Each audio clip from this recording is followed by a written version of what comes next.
Welcome, everybody. My name is Kevin Fitzpatrick. I am the historian of the lambs, and tonight I'm serving as the collie. And the collie is the producer of the event.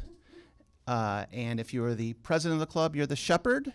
And if you're the vice president, you are the boy. And the boy is right around the corner over here. This is our first in-person author talk since before the pandemic. So give yourself a round of applause. And we're really proud to have Debby Applegate be our first author to come back here. Now, it was kind of unusual for some people because once the RSVP came in, and then I sent the confirmation, 3 people said, "Oh, this isn't virtual?"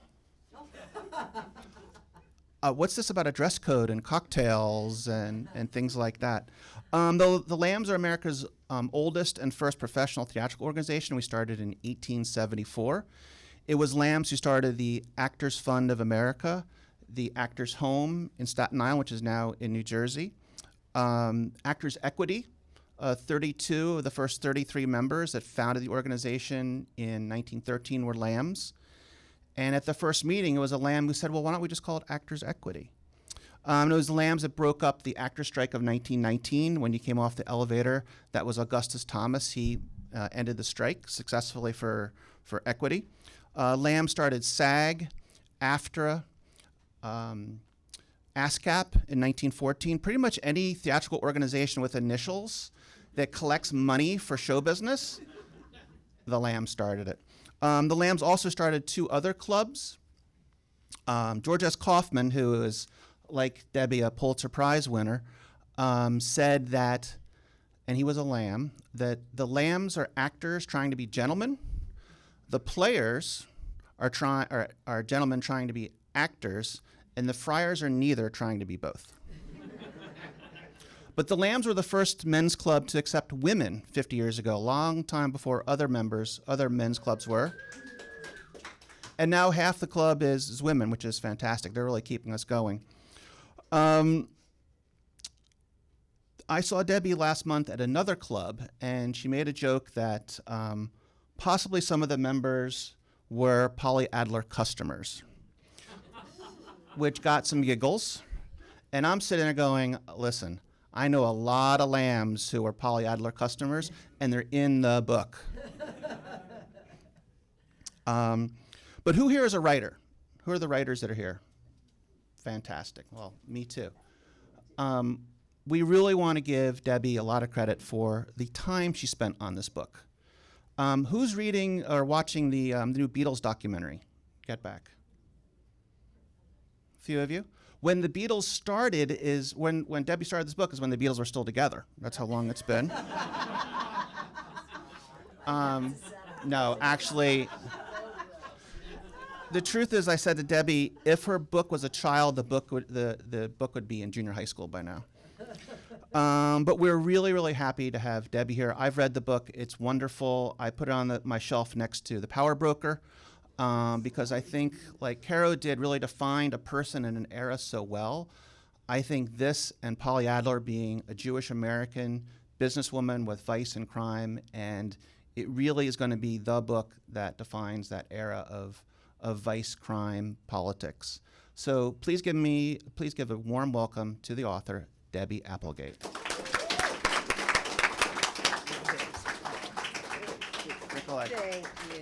Thank you. He is right. It has been a very long time, long enough that when I gave book talks with the last book, I could still see, and I cannot. So I will have to wear glasses. So please pardon me. I will not be able to see you, though. Thank you, Kevin. Thank you, Peter. Thank you to the Lambs for having me here.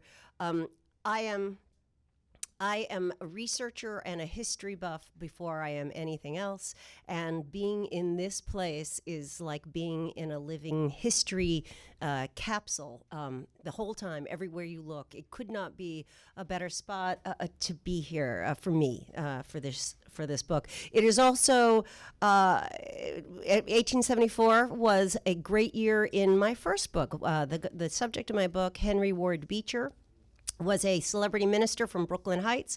That was the year he began his big sex scandal. So it is only fitting that we have moved from the frying pan into the fire here. Beecher, that book certainly had had sensitive subjects in it. It covered all the things that we used to say we never discuss in polite company: sex, politics, and religion.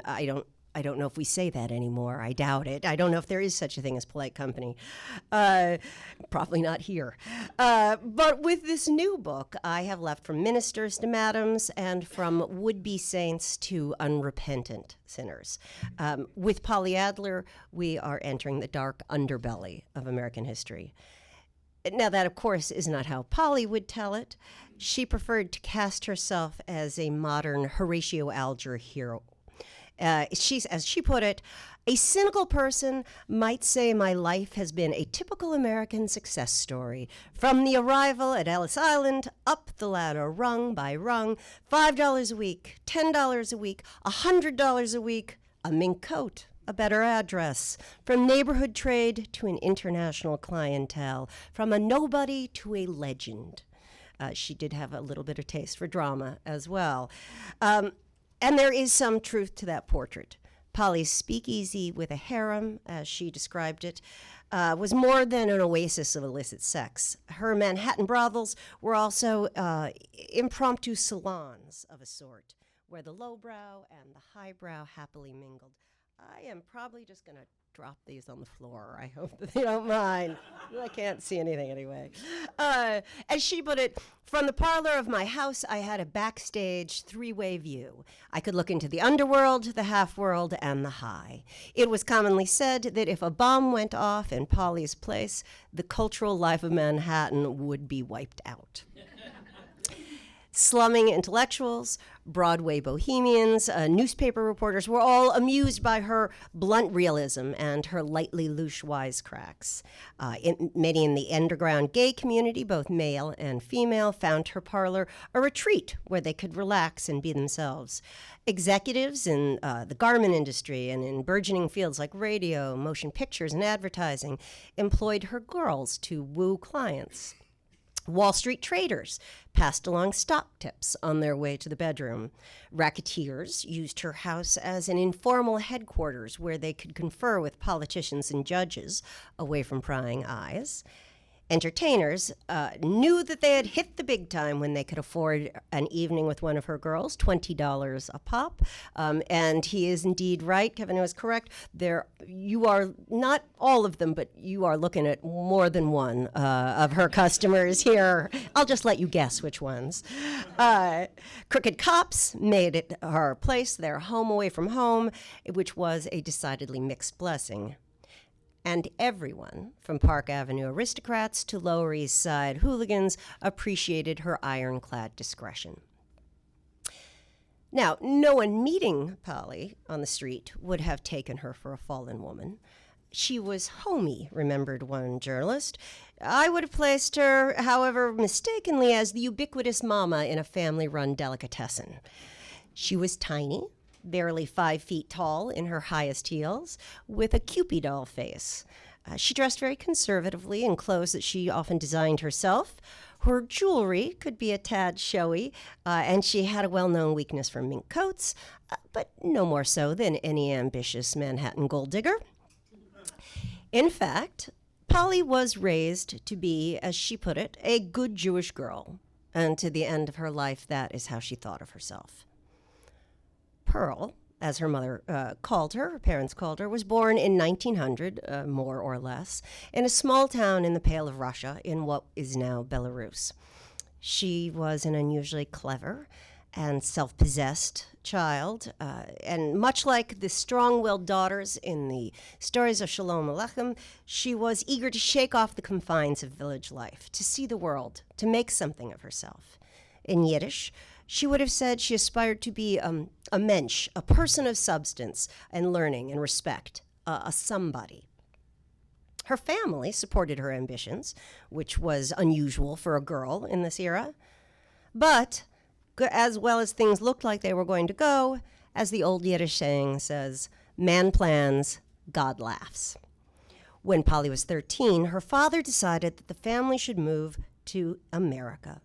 But resettling such a large family required more cash than he had on hand. So he decided that the family would travel in installments.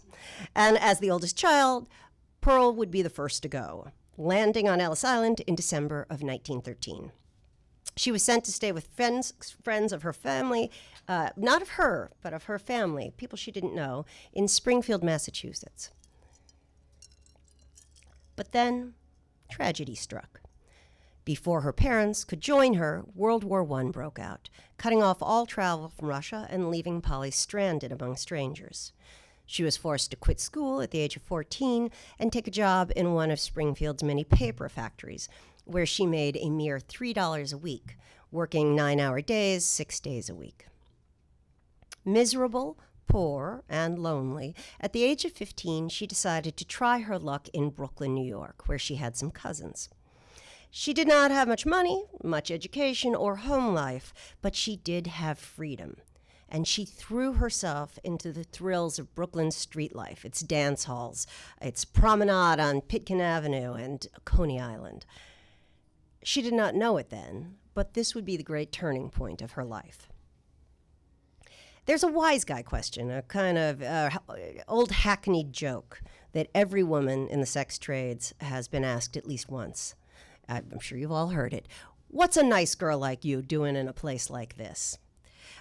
Like most madams, like most prostitutes, Polly hated that question. Her response was, "It's none of your damn business."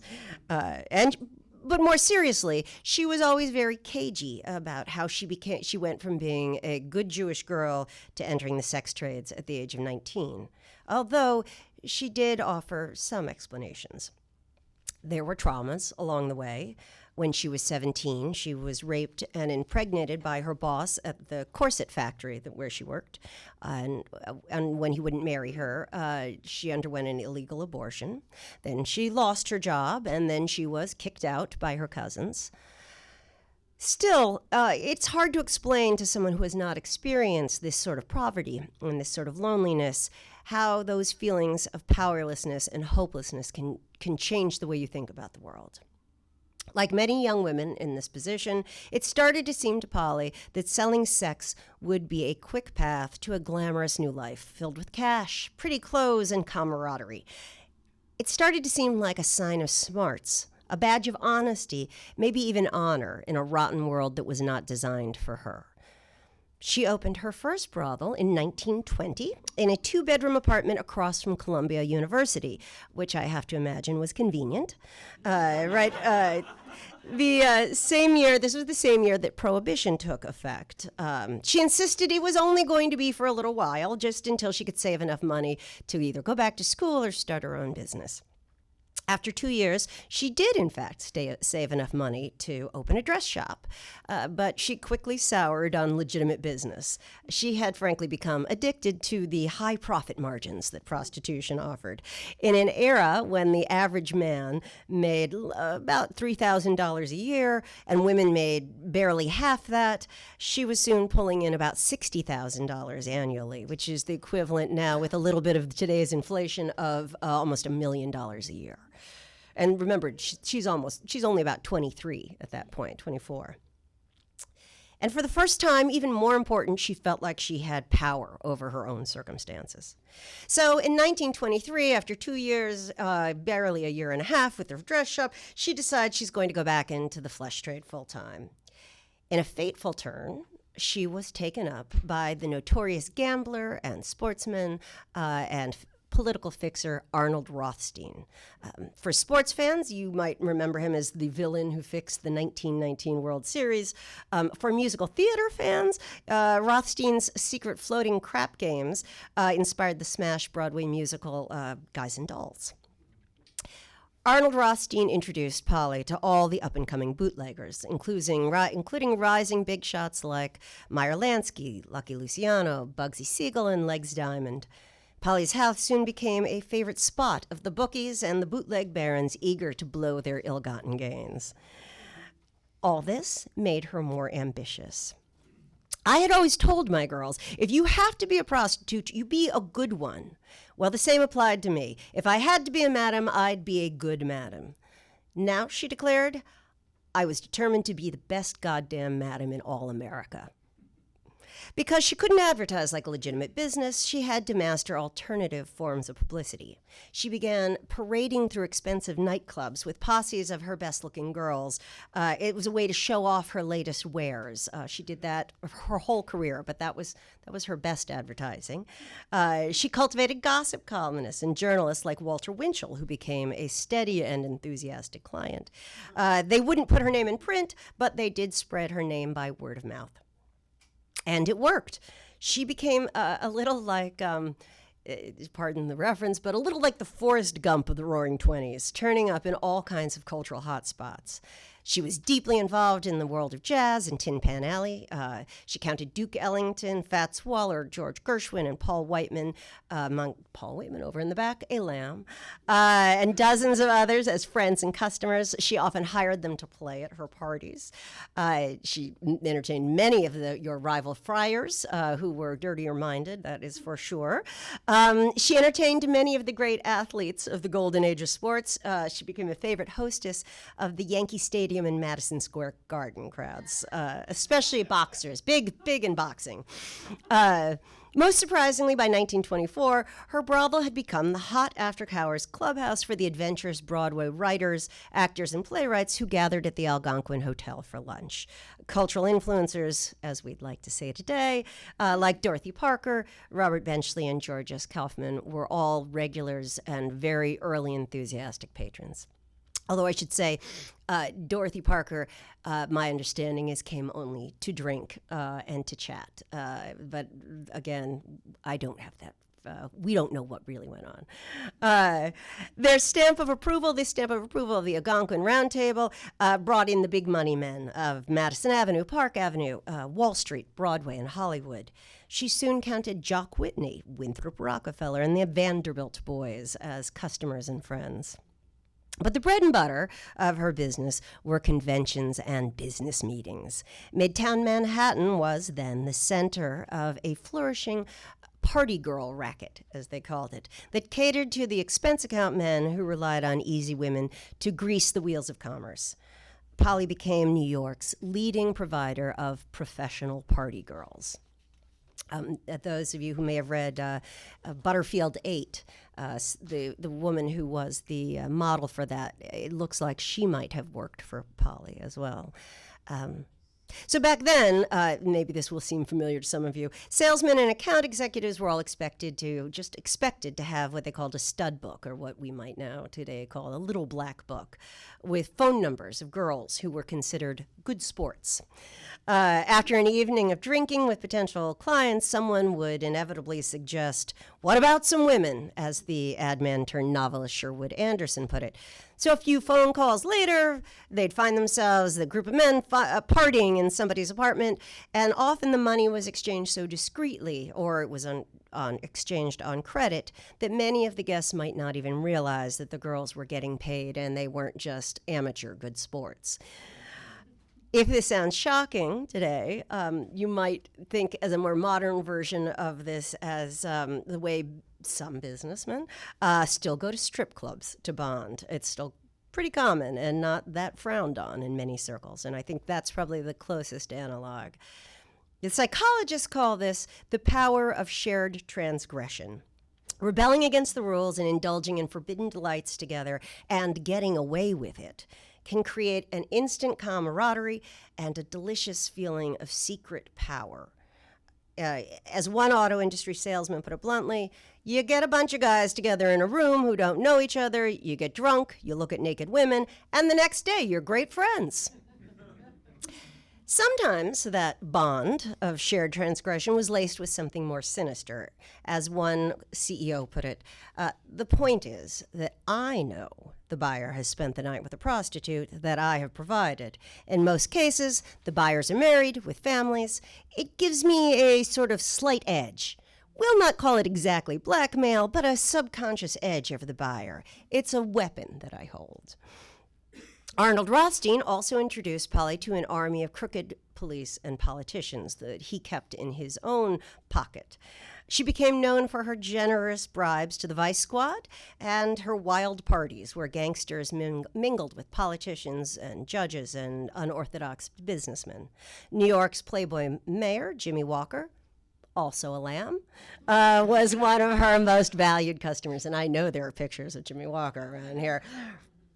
She was very discreet, but she always bragged about knowing Jimmy Walker. One critic summed up the charges against Polly in this manner. Quote, she provided a liaison between the underworld, politics, the professions, big business, and desirable women. Judges' tips were bartered in her plush parlor. Racketeer labor bosses formulated deals there. Police officers were broken or made, and candidates for public office gained or lost party support as a result of conferences held at Polly's place. Now, here I'm going to stop and warn you that we have come to what might be the most controversial point in Polly's story. So, over the years, Polly would come to count many of the most powerful men in America among her customers, precisely because she was a vault of secrecy. But near the end of her life, when her health was beginning to fail and her mind was dwelling on the past, she made a shocking confession to her friend Max Gershonoff. Mr. Gershonoff was in his 80s when I interviewed him. He had become friends with Polly when he was in his young 20s out in California. According to Mr. Gershonoff, Polly confessed that Franklin Delano Roosevelt had been one of her clients around the time that he was running for governor of New York. She didn't explain very much about it. She was very matter of fact, he said. She just said it, except to say, she did add, however, that she was being, quote, taken care of for the rest of her life by the contributions of Democrats. To keep her silence, presumably. So you can imagine how surprised I was by this story. There were a lot of things in this book that had shocked me, but this one really got me. I spent many hours looking into this. I probably added a whole extra year of research on to that, just trying to figure this out. And I did find plenty of circumstantial connections between Polly and FDR. Nonetheless, I need to say I was never able to definitively confirm this claim. However, I can say it was certainly possible. It was well known that Roosevelt loved an old-fashioned stag party. In fact, he threw a stag party for his birthday every year, a men's-only bash with all the trimmings, even when he was in the White House. And despite his illness, Roosevelt was apparently capable of enjoying sex, even as we now know, with women who were not his wife. The newspaper publisher, the eminently respectable newspaper publisher, Dorothy Schiff, recounted a conversation she had with Roosevelt's doctor about whether, quote, the president was still potent, as she put it. Oh, yes, explained the doctor. Don't forget, only his legs are paralyzed. So she says, well, how does she do it? She asked with some naivete. The French way, the doctor replied. And here again, so you're not too offended, that means, for those of you not cued into the lingo, that is a fellatio, a specialty that was rarely practiced among women who were not prostitutes in that era. Now, again, I want to pause. This sordid story is a very good reminder that, as Polly would always be the first to say, being a madam is not a glamorous career. No matter how much money or power or celebrity was involved, prostitution is a physically and mentally demanding business. Alcoholism, drug addiction, physical abuse, sexually transmitted diseases, and suicide were common occupational hazards. For 25 years, Polly was always looking over her shoulder for cops, for undercover investigators, blackmailers, and sociopathic customers. And when she thought of all the bribes she'd paid to double-crossing cops, and the beatings she took from coked-up gangsters, and the hypocrisy of her so-called respectable customers, it sometimes made her blood boil. But that was the secret to her success. Her ability to take it on the chin without squawking and then get back up with a smile on her face. As she put it, to an outsider, it may seem that I have got Polly Adler confused with Pollyanna. Well, I can only say I am one of those people who just can't help getting a kick out of life, even when it's a kick in the teeth. But that Pollyanna attitude was put to the test in the 1930s when the Depression set in and the national mood changed. Suddenly, the crooked politicians and the mobsters didn't seem so harmless. Polly's underworld power brokers were being targeted by professional federal and state investigations. Whether or not Governor Roosevelt was a client of Polly's, she was very much on his radar as he was preparing to run for president in 1932. Polly's hard-won notoriety was now a major liability, and she got swept up in these nets. By 1931, the newspapers were calling her the female Al Capone and the first lady of the underworld. When the pressure grew too hot, she went on the lam to Miami and Havana, which were gangster hideouts at the time. Polly was wily enough to come through this crisis relatively unscathed, unlike many of her political friends, including Mayor Walker, who had to resign in disgrace. To her surprise, however, when the storm passed in 1932, she discovered that her new tabloid celebrity had only boosted her business among the sophisticates of cafe society. She was powerful enough to escape prison until 1935, when she was swept up in the hunt for the gangster Dutch Schultz, who had been using her house as a hideout. Her trial in 1935 caused yet another media frenzy. But through the aid of her good friend Lucky Luciano, in the end she was sentenced to only 1 month in jail with 5 days off for good behavior.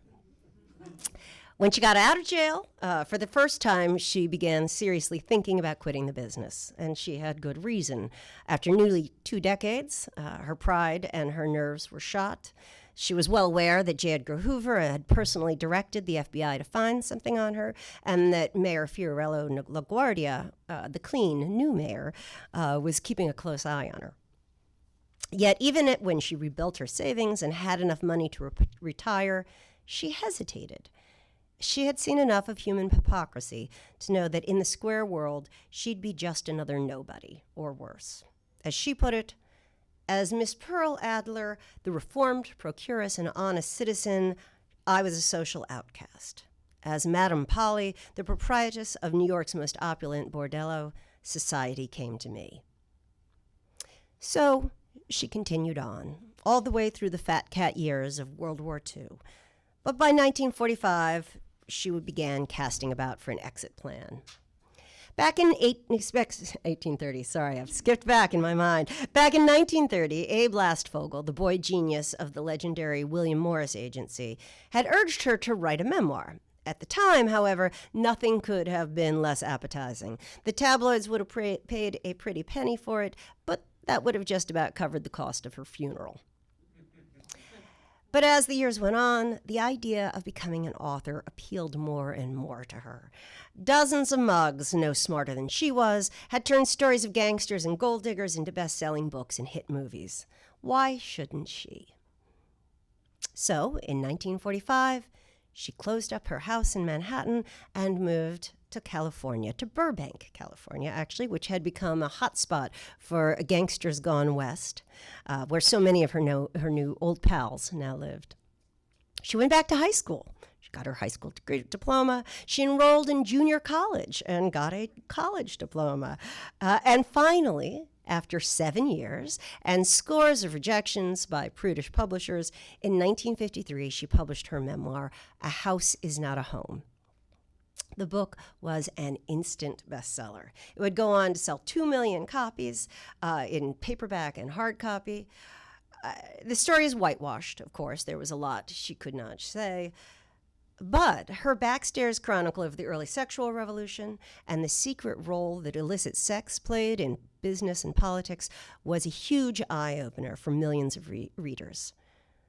Polly gave what they called the Age of Conformity, as they called the 1950s, a shocking jolt, on par with her fellow authors of 1953, Alfred Kinsey, Simone de Beauvoir, and Hugh Hefner. As it happens, she actually became a very good friend of Dr. Kinsey, and she read and approved heartily of both sexual behavior in the American female and the second sex. Unfortunately, she left no comment on the newly founded Playboy magazine. She was not without regrets, but when pressed, she was unrepentant. In 1961, right near her death, she sold the film rights to A House Is Not a Home.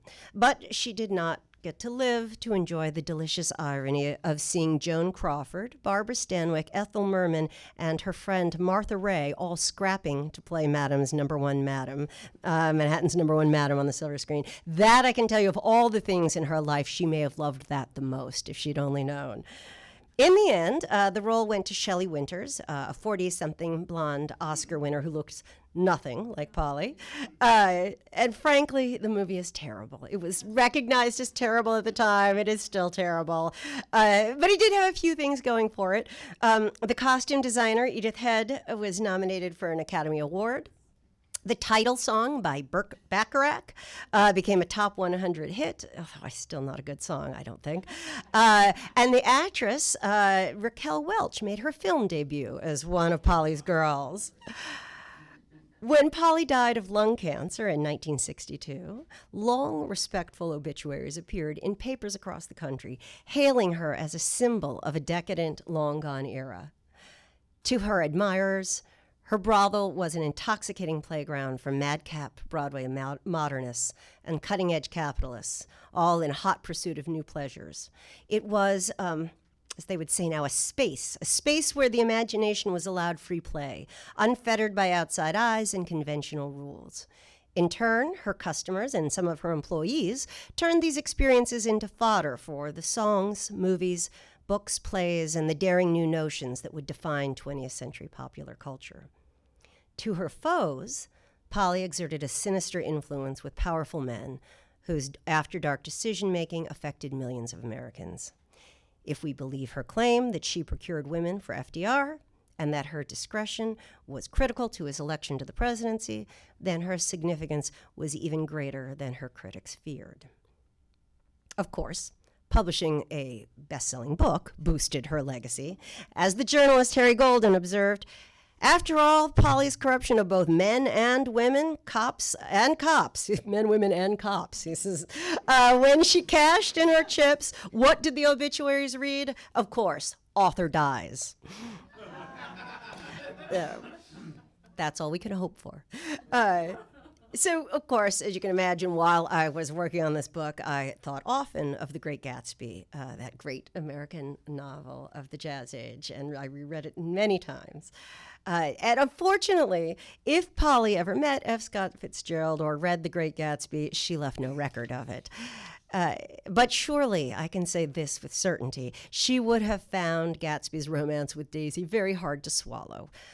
Reverence towards women was not a common trait among the bootleggers she knew. And undoubtedly, she would have had some very practical questions about how Gatsby handled the mechanics of hosting a massive house party every weekend. So much soiled laundry and so many dirty dishes.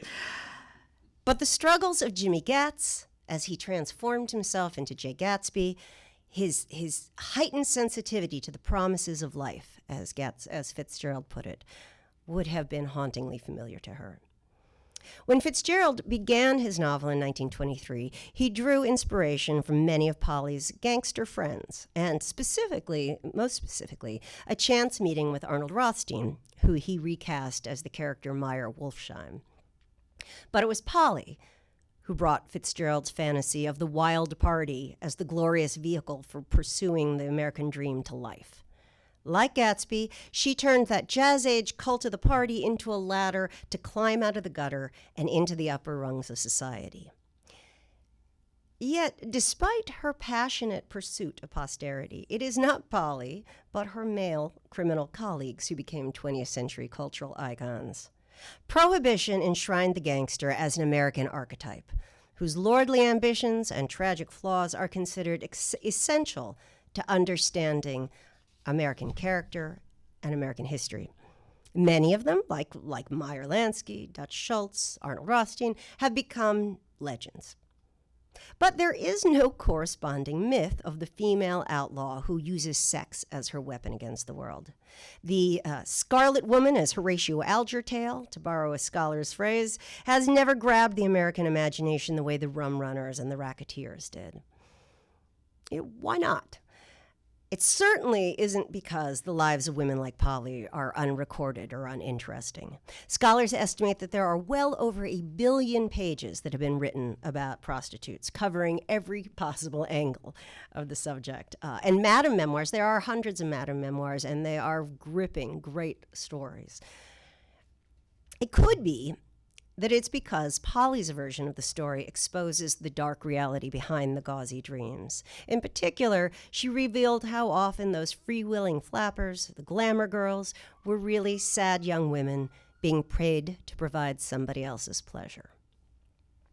Sex workers in general, Polly in particular, are dealers in illusion, the illusions of intimate connection between strangers, of desire without limits or consequences, of spontaneous ecstasy on command, or whatever else the human id can dream up and pay for. Polly's mastery of this mysterious art was the source of her significance, and it contributed in no small part to the glorious legends of the Jazz Age. But Americans have little appetite for examining the dreary mechanics behind the spectacle of our dreams. For that reason, despite her quest for fame, Polly hid more of her story than she shared, even from herself. If Polly has not received her historical due, it is in part because she is a symbol whose reality contradicts the very myths that made this era so captivating. And that, as she would be the first to say, is a very hard sell. It may be that it was a blessing in disguise for me to have taken so long to research and write this book.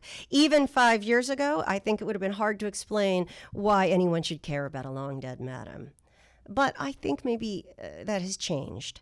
As anyone who has been reading the newspapers about, say, Andrew Cuomo or Jeffrey Epstein or Harvey Weinstein, and as anyone who's been reading the newspaper knows, we are in the middle of a new cultural moment where we are all much more interested in exposing the intersections of sex and power and dismantling the silence that protects powerful people from bearing the full cost of their desires.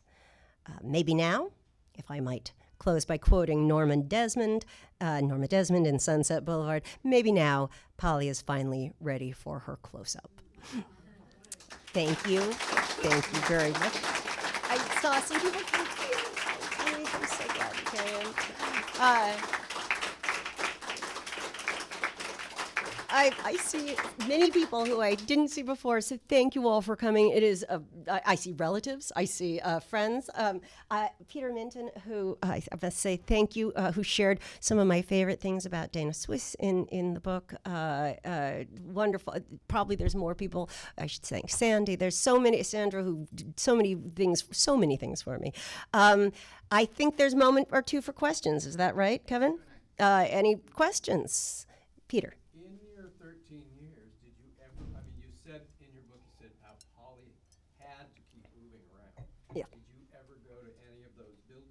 Well, as a matter of fact, we have three at least, people who specialize in tours of Vice, historical Vice tours. I guess that's not your real specialty. It's just you just dabble in Vice. But I know we have two, including a cousin, Beth, and Rob Brenner. And we just before the book came out, when the weather was still beautiful, we did a tour of the Upper West Side. The Upper West Side was a far less respectable place in the old days. It was known, as I like to say now, because nobody remembers it, but it was true. There were so many kept women and so many prostitutes and brothels up there that it used to be said, if you lived, especially 72nd Street, it said, it used to be a common saying, you live on 72nd Street, are you married? So it was a pleasure to go there. A lot of her places no longer exist. The one, her major brothel, the one that she had for at least 12, 13 years, is on West 54th Street between 7th and Broadway. And it was a very dull building. She didn't like being in fancy buildings because too much attention. Better to be in an honest building. And it was going to be our final stop of the tour. And this summer, just before we arranged this, it was torn down because, of course, it's Midtown Manhattan ain't what it used to be. However, I would recommend there is right next to it is on that little tiny block between 7th and Broadway is one of the last great outposts of the Speakeasy era, a place that was called the Harding Hotel.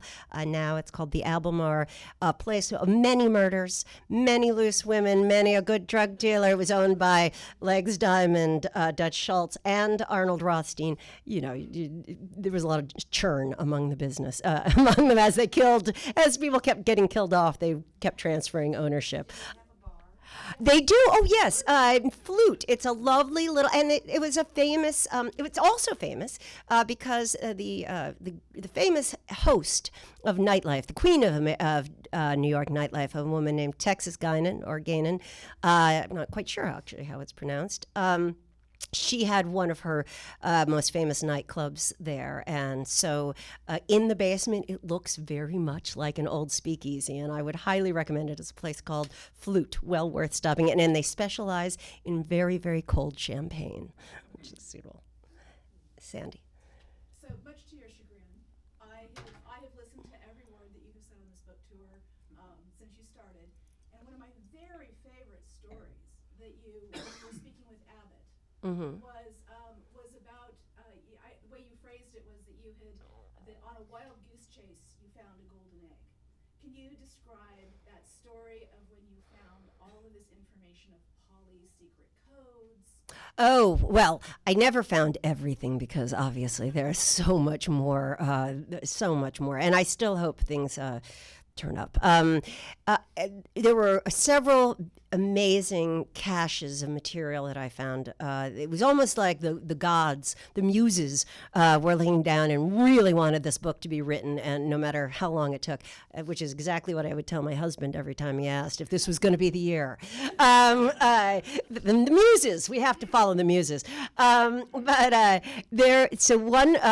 internet really came of age during this time, and one of the things I found was online, a little line that said, somebody says, does anyone know what a box, a suitcase full of papers from a woman named Virginia Faulkner would be worth?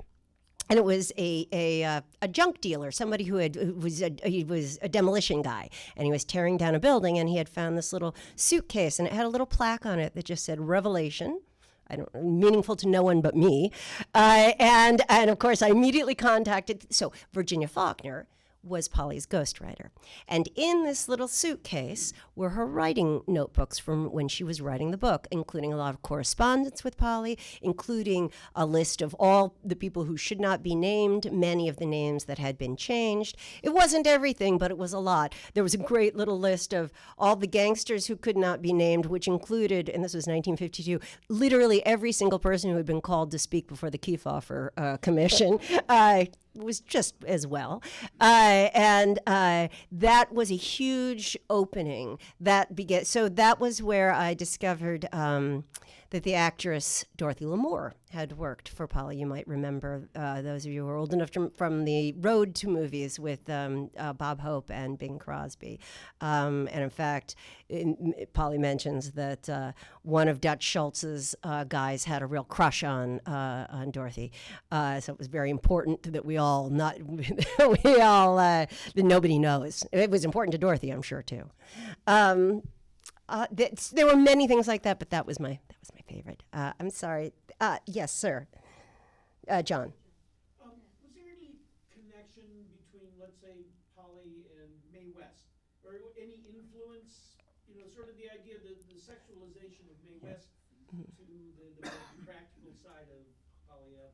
Well, so that is something that I did spend some time trying to figure out, and they most certainly crossed paths. In fact, the Hotel Harding that I was just mentioning, that last outpost of the Speakeasy era, was at one point lived in by Mae West and run by her mother. She had a good relationship with Oni Madden, the big Irish gangster, and he hired her mother Tilly to run the place for a while. But stuff like that, it was very... I had these are stories that could have been retold many times over drunken gales of laughter, but were rarely written down. So it was always hard to track real details unless you had some kind of big mouth. Like Milton Berle loved to tell Polly Adler stories. He tells a story. He and John Garfield, the actor, Julius Garfinkel was his original name, but you might remember him, not as Julius, but that very handsome guy, big actor in the 30s, and they were hanging out at Polly's. Polly had a fabulous cook, and so people would often just go there and have a drink, play some cards, play backgammon, and have a snack, and among other things.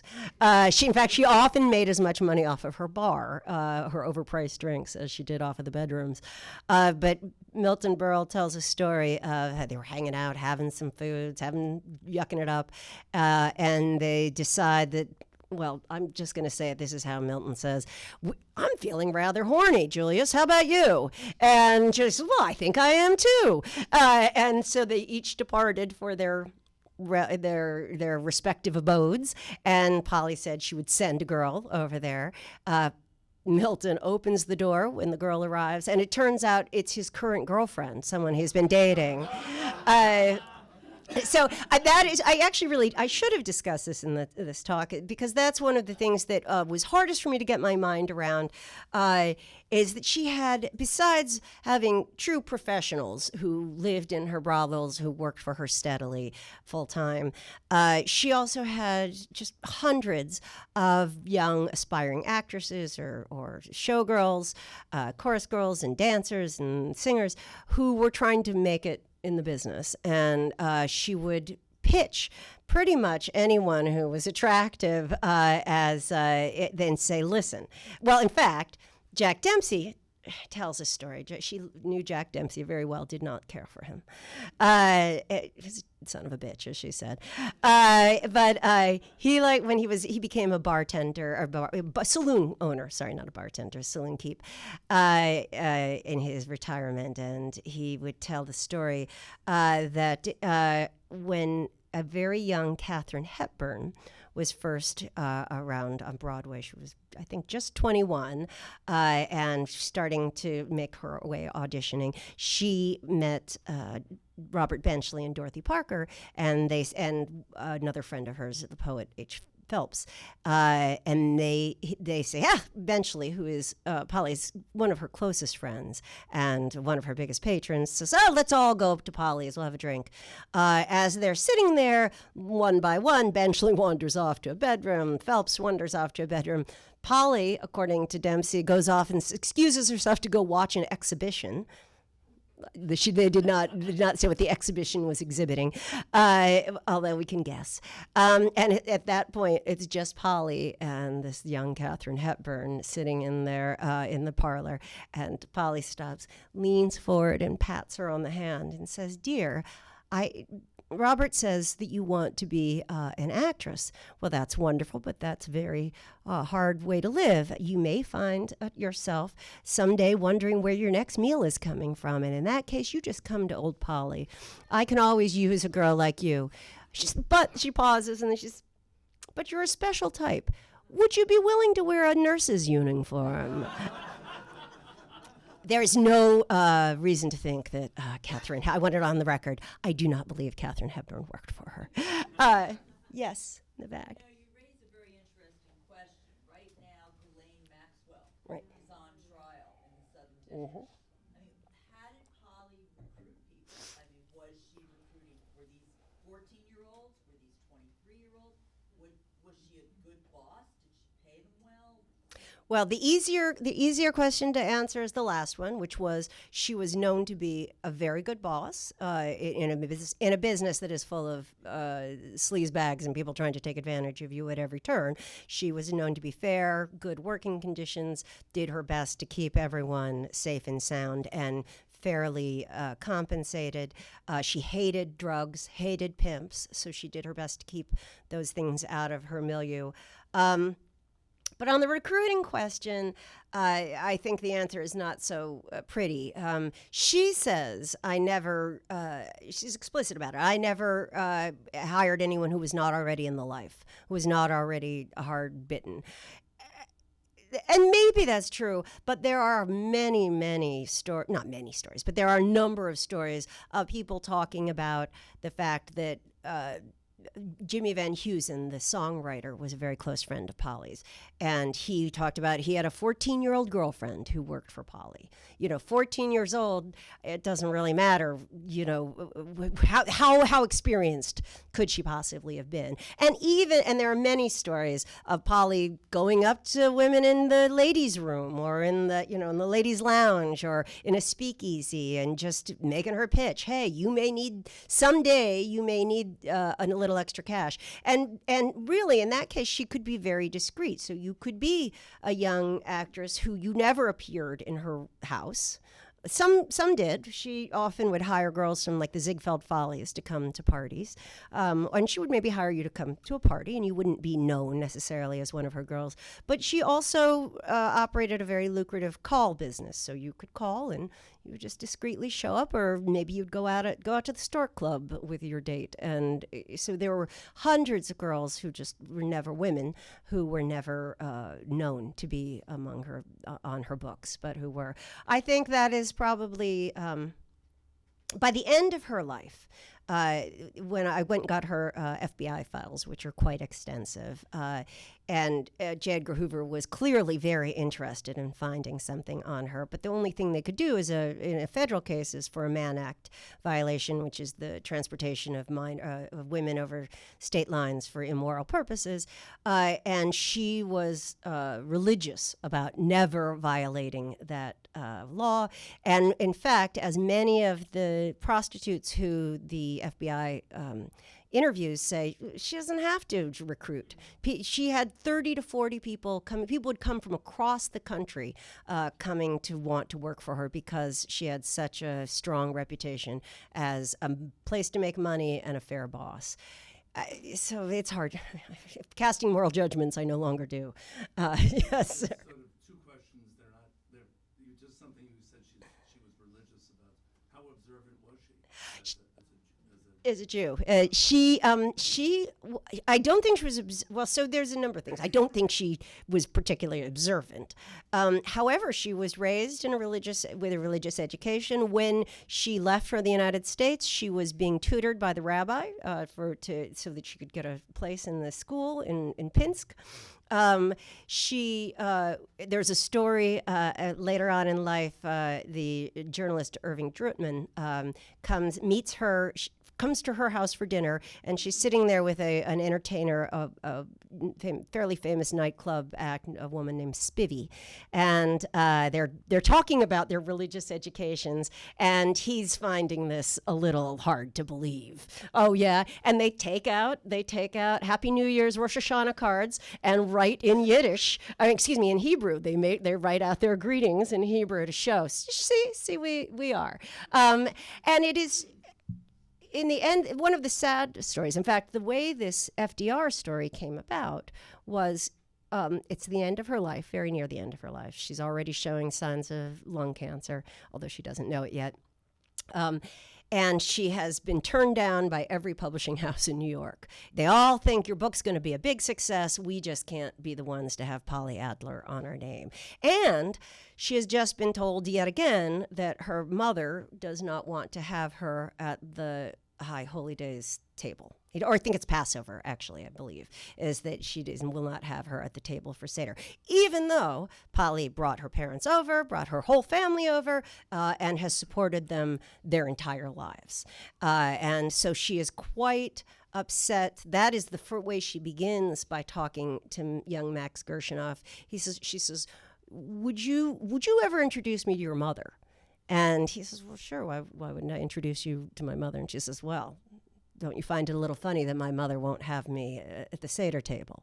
And then he said she just stopped, and you could tell she was just she had been brooding a great deal, and now she was brooding. And then all of a sudden she just said, well, I knew Franklin Delano Roosevelt, just as almost a like the way an older woman might sort of be like, you know what, I was somebody, and nobody's going to know about it, but I have to tell somebody, which to me made it very believable. I mean, So the second part of my question, which is not related to the first, have you ever been, or were you thinking about this as a museum exhibition? I love museums. I love museum world. I should have done that for a living. Then I could just live in a place like this. And am I right that you are part of the Sing Sing Museum? Is that right? I have a big fondness for Sing Sing as well. I spent a lot of time thinking about. My tastes have really changed since Henry Ward Beecher, and so I'm very eager to hear more about that. Oh yeah, her brother went to Sing Sing. One of the reasons Oni Madden became such an important gangster figure in New York City is precisely because he had a long, illustrious tenure as the unofficial mayor of Sing Sing, and he gave a helping hand when he gets out in 1923, and he gives a helping hand to all kinds of ex-cons who come out, and you can't get a job. Even now, it's very difficult to get a job coming out of prison, and so he assembled this army of very loyal criminals who were all very happy to have something to do. Yes. Oh, hi, Lori. First of all, I just finished the book, everyone. Oh. It took me it was really great. It's long, and I tend to It is really long. fast, and I did one chapter a day. I just really wanted to treasure it. I wanted to ask you about a challenge as a biographer.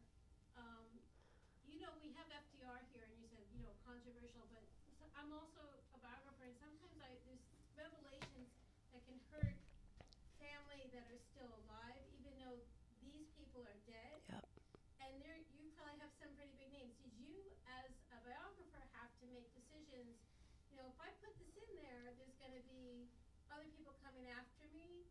I don't mean like a gangster would, but I'm saying that, like for example, there's pretty big names that you're dealing with, and the families want to keep their legacies clean. Yeah. Well, I prefer to work with the dead. I mean, for that reason, I felt like she was just safely enough dead, which I came to regret because she was also just close enough that there were tantalizing glimpses. Like I spoke to the Christopher Isherwood, the writer. Spoke to his partner, the artist Don Bacardi, and he said, if only you had called a couple of years ago, I could introduce you to a dozen friends of hers out in Hollywood, which almost killed me. But for the most part, no, I try very hard to stay away from family members who would sue. I don't care for that. And I was surprised, to be honest, how few people, well, for one thing, these are the kind of stories that were not passed down in families. So for the most part, even among Polly's relatives, I met a few of them, older folks who remembered, either met her when they were little or they knew her parents. And all of them talked about, almost to a person, talked about the fact that they did not know she was a madam until many years later, because in every single family, it was just verboten to talk about them. And even after she published her memoir, she goes to, it's reprinted in like 12 different languages.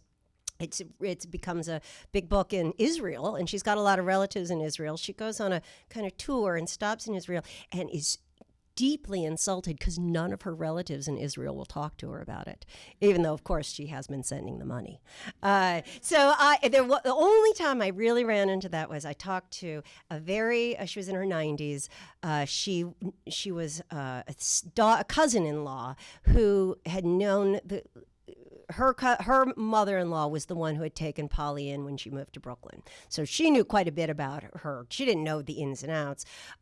So there was a moment there, again, same thing where she says, what did she remember? She says, I remember Polly's mother. She was a great balabusta. Everyone loved her. And Polly would go out to see her for Friday dinners. And when Polly would get there, she would take off her beautiful clothes and scrub the floor for her mother. And she says, and she was always bringing friends home for dinner. Such beautiful friends, we always said. Martha Ray, who's the other one? Oh, Ruby Keeler. I was Ruby Keeler. I mean, again, but here I am. Nobody remembers Ruby Keeler unless you are somebody who already remembers Ruby Keeler, and you are probably older or you're a historian. But then when we got to the point that, so I'm asking her because I'm trying to be chill and just ask her, not offend this older woman. And I say, so I finally spring the Franklin, did you know any of the men that she knew? Did you know that Franklin Roosevelt may have been a customer of hers? We're on the phone, she becomes almost apoplectic and says, well, I don't want to talk to you anymore.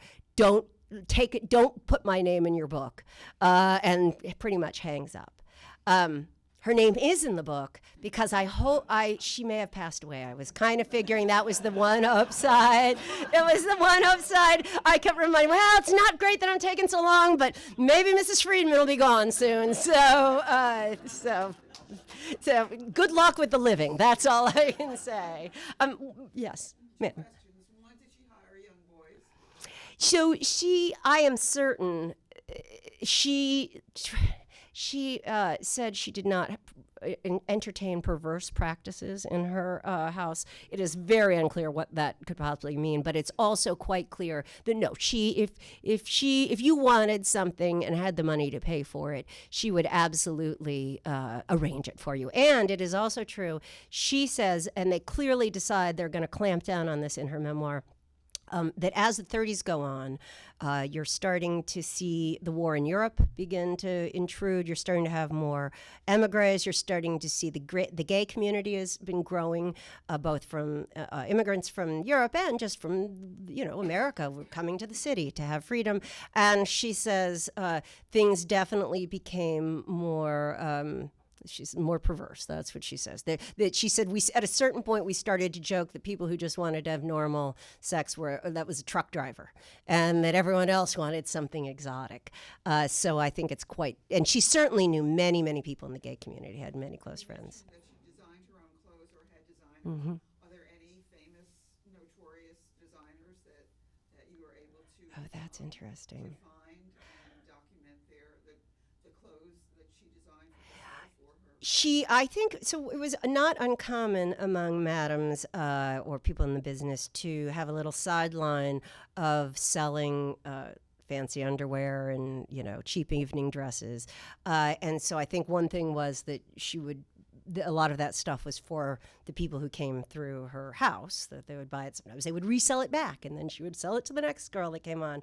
I know she designed her own clothes, and I have met somebody who was a relative, whose relative worked with her, was a seamstress who worked with her. But I don't believe she ever really sold them to the larger community. Had famous designers work for her? I don't know. I don't think so. I think she just had, it was cheaper. So she went down to the fur district, and in fact, one of the favorite stories she tells us, she's about 24 years old. She's starting to really make the big money. She's got a lot of the bootleggers and gamblers coming into their house, and within a year, she's got enough money for a full length mink coat, which was far more expensive then than it is proportionally now. And there's a picture of it in the book.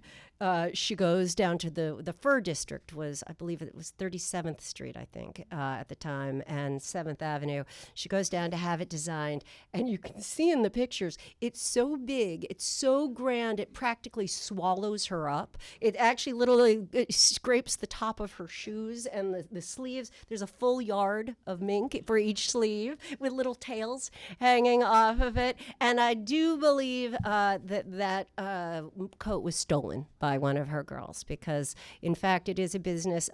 One of the great criminological insights that I've discovered was something that the criminologists called the villain's paradox, that when you're a villain, you're basically your only other collaborators are villains. So it's exceedingly hard to find somebody to trust. And that is partially why she was so successful. She was, in a world full of villains, she was a villain you could trust.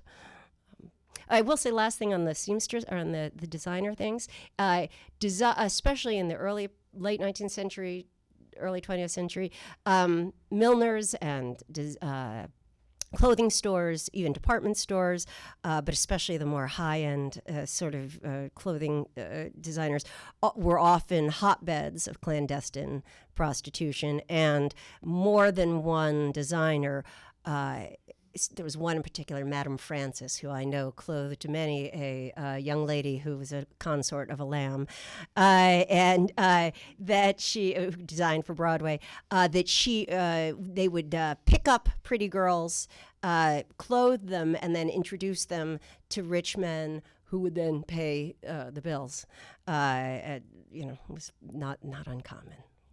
The fashion industry is no better than a lot of places. A last question or no? Oh, and maybe that's it. Maybe we have. Ricky Ricardo. Yes. Well, I'll say that. Okay, last thing. It is true. That's why the show business people were the most fun. My view about lying is the more respectable you are, the more likely you are to lie, and I think we have good reason to bear that out. But where the show business people, most of them did not care, or at least the men did not care. And in particular, Desi Arnaz was taken up by Polly when he first arrives here in the United States from Havana. He's working in a night. He's the head of not the head of a nightclub, but he's the showman in the big show piece in a new nightclub. And she decides clearly he's going to be an influencer, and so she invites him after she meets him for a real free night on the house, so that then he becomes one of her key customers for a while. And he says in his own autobiography, his two first best friends in New York City were Brenda Fraser, America's #1 debutante, and Polly Adler, and that they would each bring their young friends to the show, and you could often not tell the difference between them. As Polly liked to say, her motto was, a lady in the parlor and a whore in the bedroom. So it was very important to her that all her girls looked like young Debs. I guess we will leave it on that note. That remember in the future. Thank you, Kevin. Thank you to everyone. It was a delight to be here.